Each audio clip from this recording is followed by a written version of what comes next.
Hi friends, ఎలా ఉన్నారు? యాక్చువల్గా ఏంటంటే గ్రూప్ 2కి సంబంధించి కోర్టు తీర్పు వాయిదా పడిందని విన్నాను 18వ తారీఖుకి. ఈ కోర్టులతో ఇలాగే ఉంటుంది. నేను చెప్పదలుచుకున్న విషయం ఏంటంటే, ఇప్పుడు ఎవరైతే గ్రూప్ 2 అభ్యర్థులు ఉన్నారో, అలాగే డిఎస్సి అభ్యర్థులు ఉన్నారో, అలాగే నిరుద్యోగులు ఎవరైతే ఉన్నారో ఆంధ్రప్రదేశ్లో, మనం మీలో ఉన్న టాలెంట్ని బయటికి తీయండి. మీకు గ్రూప్ 2కి ప్రిపేర్ అవుతూ ఉండండి. అలాగే మీలో ఉన్న టాలెంట్ ఏదో ఒకటి ఉంటుంది కదా, ఆ టాలెంట్ని బయటికి తీయండి. అలాగే మనకి ఏంటంటే ప్రస్తుతం ఉన్న సమాజంలో మల్టిపుల్ ఇన్కమ్స్ ఉండాలి. సో మల్టిపుల్ ఇన్కమ్స్ లేకపోతే మనం సర్వైవ్ అవ్వడం అనేది చాలా కష్టం. సో మీరు ఆ మల్టిపుల్ ఇన్కమ్స్ కోసం ఆలోచించండి. ఒకవైపు ప్రిపేర్ అవుతూనే ఈ మల్టిపుల్ ఇన్కమ్స్ వైపు చూడండి.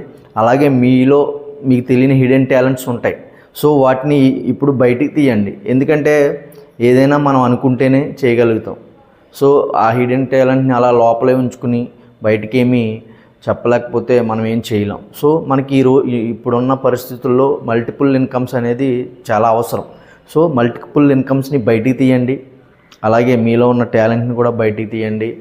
మనకి ఇన్కమ్ సోర్సు చాలా ఇంపార్టెంట్. అది మీ కోచింగ్ కూడా ఉపయోగపడుతుంది. సో ఫ్యూచర్లో మన ఫ్యూచర్ ఇబ్బంది పడకుండా ఉండడానికి కూడా ఇది ఉపయోగపడుతుంది. ఎందుకంటే గ్రూప్ 2లో 900 మందికి జాబ్స్ వస్తాయి.